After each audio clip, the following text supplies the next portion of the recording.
Welcome back to the podcast. It's Friday, and it is the 4th of July. Happy 4th of July. I know I will be having a wonderful day. Hopefully, you as well. Celebrating the 4th of July like the rest of America and having fun with your family, fireworks, things like that. Having a good old time celebrating our Independence Day.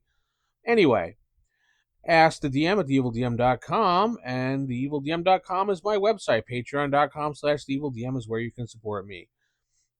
This is the Evil Dungeon Master Universe podcast. Hopefully you found the right place, and hopefully you're enjoying it. Today, we're going to talk a little bit about a monster. Now, I was looking through the book a little bit, trying to find a monster that would, I don't know, be interesting to talk about, and I flipped over to what the most interesting monsters are always about, and that's the Fiend Folio. We all love the monsters from the Fiend Folio. These crazy and strange oddities of monsters that they came up with are just amazing.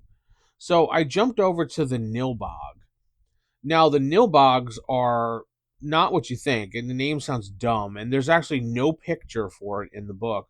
That's because they look exactly like a normal goblin. So here is where we get maybe a little bit of a way you can trick your party and have a little fun too. They're very rare appearance at best. 4 to 40 appearing, armor class 6, movement 6 inches, 1 to 1 hit dice, or 1 minus 1. 40% in layer. Individuals are K, in layer is C. Number of attacks 1. Damage attack 1d6 or by weapon. And special attacks nil, blah blah blah. Intelligence average. You're lawful evil. They're small. No psionics, and their XP level value is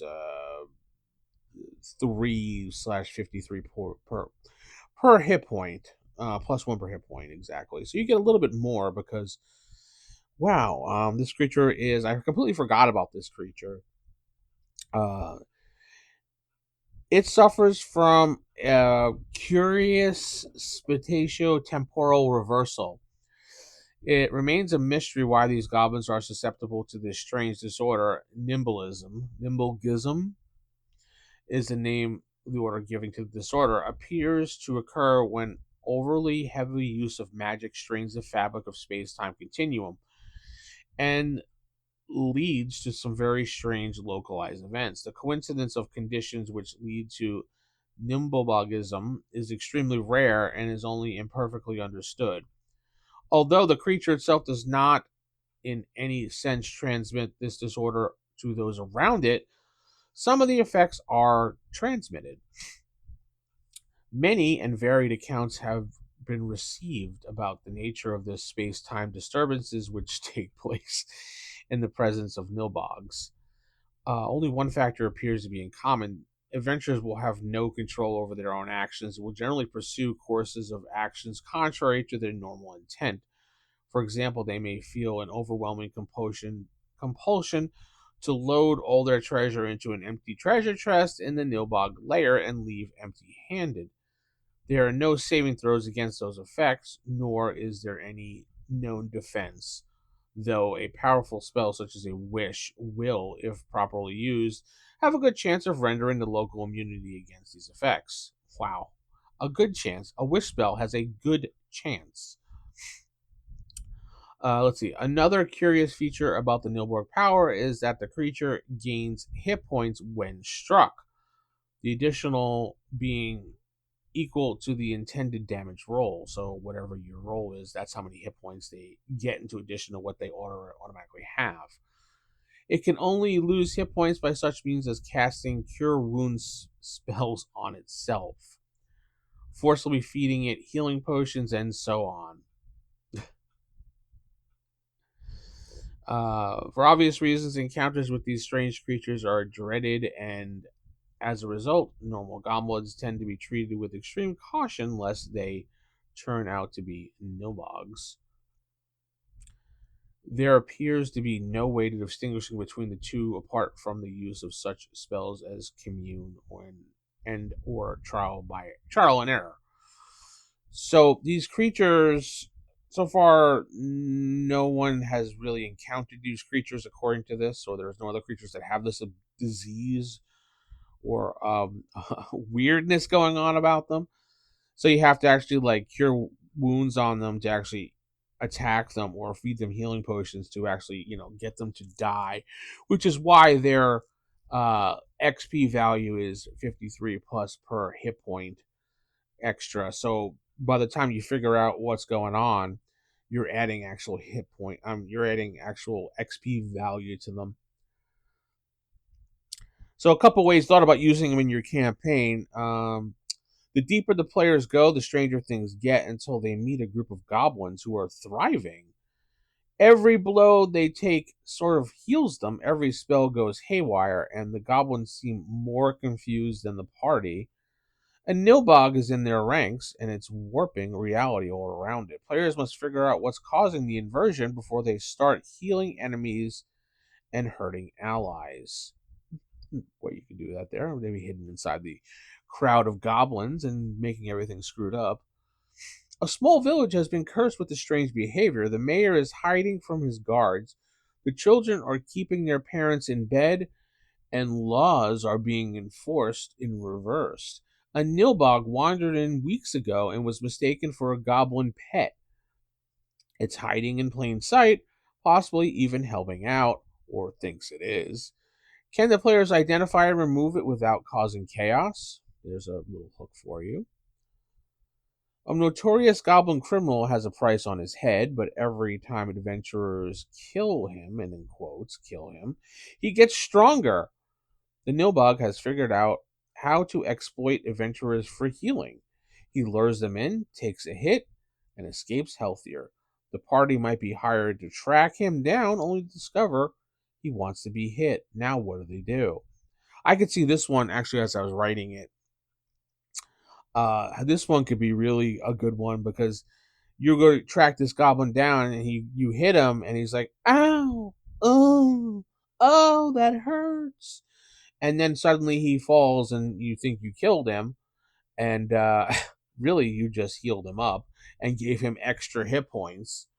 And he's pretending to be dead on the ground, and you're like, aha, I'm gonna grab the gold, search him, whatever, and move on. And he's just like, he gives up and dusts himself off after you guys leave, and he's back out there at it again. And you're like, wait, didn't we kill him? When you find out later on that he's still wanted or still out there, and you start to wonder, is this guy like, a magician? Is he, a necromancer? Is he undead or something? So it cuts a little strange thing going on. Let's see, another one here. An evil knight is plagued with misfortune. His enemies keep getting lucky. His blade heals the wounded. The warhorse tripped over a goblin weeks ago, and ever since, nothing goes right. The goblin, a Nilbog, now bonded to him through some magical fluke. Slaying it only made things worse. The players must break the bond before their own weapons start to heal the villains. Let's see here. The goblin tribe believes the Nilbog is a divine prophet. They start to worship him. They start to give him things. They offer him sacrifices, eager to be in his good favor and blessed. It's a twisted loop of accidental healing and misinterpretation of miracles. The tribe is now invaded. The tribe is now invading a local town, not to raid it, but to convert. Can the players stop the cult without turning them all into health tanks? Interesting that there would run. I'm thinking about this now out loud, and they're going into the town and they're trying to convert people, but they're goblins. So, and they're like showing the people that, we are good, we are divine, our prophet shows us the way, we cannot be killed. Look, strike me and see that I do not hurt and I do not die. And then the villagers obviously not liking goblins, attack this goblin and see that the strongest men with the sword swipe away at this warrior, at this goblin who's in robes and peaceful, and they swipe at him and swipe at him and swipe at him. And after a little bit of being tired, they see the goblin is standing there, stronger than ever, and taking all these hits, and they're like, what? And the goblin is like, well, as you can see, I survived. And now that I have survived, I can bestow this magical ability upon your village and your people. If only you, I feel like I'm doing like one of those sermons. If only you give to the church for 19.99, something like that. And get the little rag across the face, Jimmy Swagger style stuff like.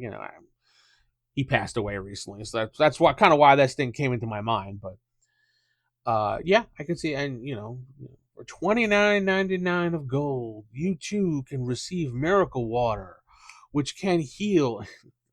Something silly like that, because that's how it works. Yeah. So this is just some ways you could use it in your campaign, and use these little creatures and have little ways of doing it. I don't think I've ever used these creatures and completely forgot about them. I think they'd be a great way to screw with party members. They find a bunch of goblins. They don't really know that they're not goblins. They're a Nilbog, which is obviously goblin backwards. And then when they start attacking them, just like, oh, the goblins are like, ow, stop it, no, please don't hit me again. And and they're just getting damaged, but they're just actually gaining hit points, and they're just like, no, stop, please don't, ow, one of those type of things. I just find it interesting that you could do something like that, and they're like, what the hell's going on? Why aren't these things dying?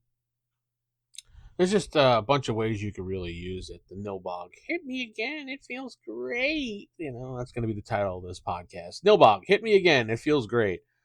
I love that title.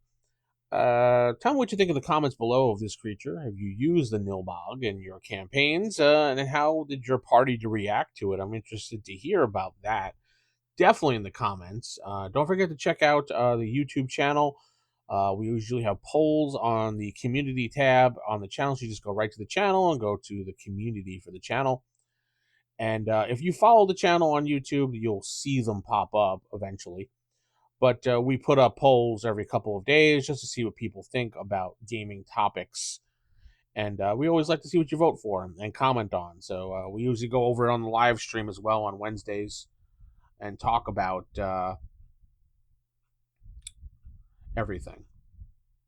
Anyway, I'm going to head out for today. So keep it original, keep it old school. Good night, and God bless, and happy 4th of July, kid.